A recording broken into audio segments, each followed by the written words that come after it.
नमस्कार मंडळी, मी रोहिणी दौंड. स्वागत आहे तुमचं माझ्या एका नवीन व्लॉगमध्ये.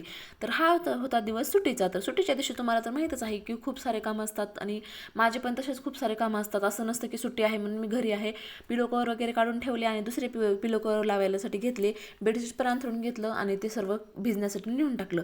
नंतर मी जे काही सर्व कामावरून घेतले, आंघोळ वगैरे केली, कपडे भिजवण्यासाठी टाकले आणि मग काय नंतर लागले देवपूजेसाठी. थोड्या वेळाने लागले आणि अगोदर जे काही बाकीचे काम होते ते पण आवरून घेतले. मग नंतर काय केलं की देवपूजेसाठी देवाचं जे मंदिर आहे तर हे व्यवस्थित असं पुसून घेतलं, कारण म्हटलं खूप दिवस झालं पुसलं नव्हतं. मग म्हणलं थोडीशी धूळ वगैरे आलेली असते, त्यामुळे मग मी घरपर वगैरे पुसून घेतलं. तर तुम्हाला तर माहीतच आहे आता सध्या हिवाळा वगैरे आहे, तर जास्त काही म्हणजे हे नाही आहे, माती वगैरे अशी उडतेच. आणि मग नंतर छान असे पुसून वगैरे धुवून देवघरामध्ये ठेवले आणि मग नंतर अगरबत्ती वगैरे धूप ते लावून छान अशी पूजा करून घेतली. तर माझ्या एका सबस्क्रायबरची अशी म्हणजे मला कमेंट आली होती की ताई तुम्ही विभूती वगैरे लावत जा तुमच्या कपाळाला. तर तुम्हाला माहीत आहे की मी जॉब वगैरे करते, सो त्यामुळे मग तुम्हाला माहीत आहे की नर्सिंग फील्ड कशी असते, तर त्याचं काही जमत नाही एवढं. मग त्यामुळे मला लावता येत नाही विभूती वगैरे. मग त्या दिवशीचा दिवस होता सुट्टीचा. मग माझ्या एका फ्रेंडच्या बहिणीचं लग्न होतं, मी गेले होते त्यांच्या लग्नाला. तर लुक कसा वाटत आहे, साडी कशी वाटत आहे ते सर नक्की मला कमेंटमध्ये सांगा. तर आम्ही इथं गेलो होतो. बघा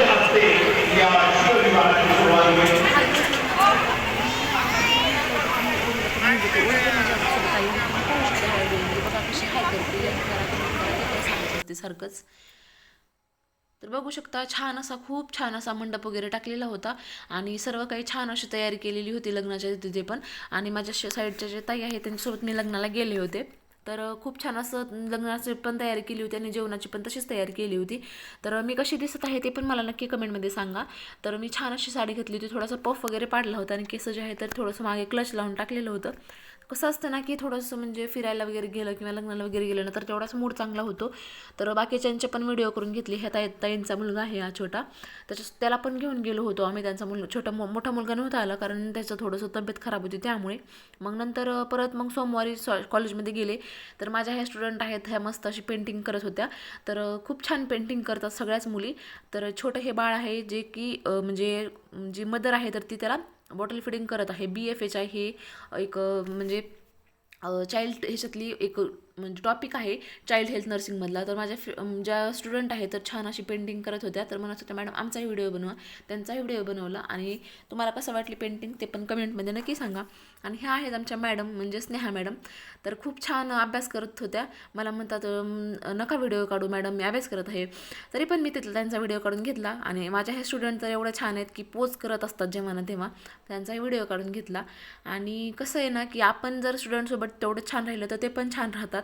तर मला असं वाटतं की जास्तही फ्रीली नाही पण थोडंफार फ्रीली त्यांना पण द्यायला पाहिजे, कारण आपण जेव्हा स्टुडंट होतो तेव्हा आपण पण थोडंसं फ्री राहत होतो. तर ह्या आमच्या मॅडम आहेत छाया मॅडम, ह्या पण खूप चांगल्या आहेत आणि नवीन फ्रेंड आहेत माझ्या. मग नंतर मी आली घरी आणि नंतर मला जायचं होतं अंबेजोगाईला, कारण माझ्या मामाच्या मुलाचा बड्डेही होता आणि मला कॉलेजमध्ये डॉक्युमेंट घ्यायला जायचं होतं. तर त्यामुळे मी गेले आंबेजोगाईला बड्डे वगैरे सेलिब्रेशन केलं, कारण आधी कॉलेजमधून मी आणि भाई आलो होतो. हॅपी बर्थडे टू यू वगैरे नाही. नंतर मग परत दुसऱ्या दिवशी मी कॉलेजमध्ये जायला निघाले. ही माझी फ्रेंड आहे शुभांगी. तर आम्ही दोघींनी आमच्या कॉलेजमध्ये सगळं जे काही ॲप्लिकेशन वगैरे ते दिले आणि नंतर आम्ही गेलो होतो वैजनाथ मंदिरला. हे आहे वैजनाथ मंदिर. इथे आम्ही घेतलं सगळं फुलं, जे काही बेल वगैरे आहे तर ते सर्व काही घेतलं आणि गेलो मंदिरला. तर मंदिर एवढं छान आहे वैजनाथ मंदिर. तुम्ही जर कधी गेला असताल तर मला कमेंटमध्ये सांगा की तुम्हाला कसं वाटतं गेल्याच्यानंतर. मला तर एवढं छान वाटतं ना, खूप छान वाटतं म्हणजे वैजनाथ मंदिरमध्ये गेल्यानंतर. ही माझी फ्रेंड आहे, क्लासमेट आहे माझी, आणि ही मी. तर मस्त अशी वेणी घालून गेले होते, कारण आईने एवढं तेल लावून ठेवलं होतं ना, मला खूप जास्त तेल लावलं होतं त्यामुळे एकदम चिपकू दिसत होतं. हे आतला परिसर आहे मंदिराचा. तर मंदिर खूप छान आहे, आतून पण एकदम छान आणि प्रचंड एकदम असं मोकळं वाटतं मंदिरामध्ये.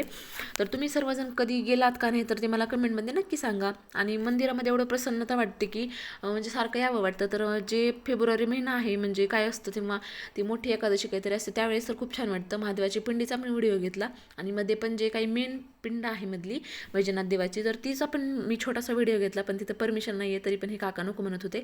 तुम्हाला माझा व्हिडिओ कसा वाटला ते मला नक्की कमेंटमध्ये सांगा आणि आपल्या चॅनलला सबस्क्राईब करायला विसरू नका. तर सर्वांनी माझ्या चॅनलला सबस्क्राईब करावं आणि माझे व्हिडिओ कसे असतात ते कमेंटमध्ये नक्की सांगावेत आणि भरभरून असा सपोर्ट करावा जसे तुम्ही बाकीच्यांच्या व्हिडिओला करतो. माझे बाकीचे व्हिडिओ खूप जास्त तुम्ही सपोर्ट केलेला आहे, 200-300 असे व्ह्यूज येतात.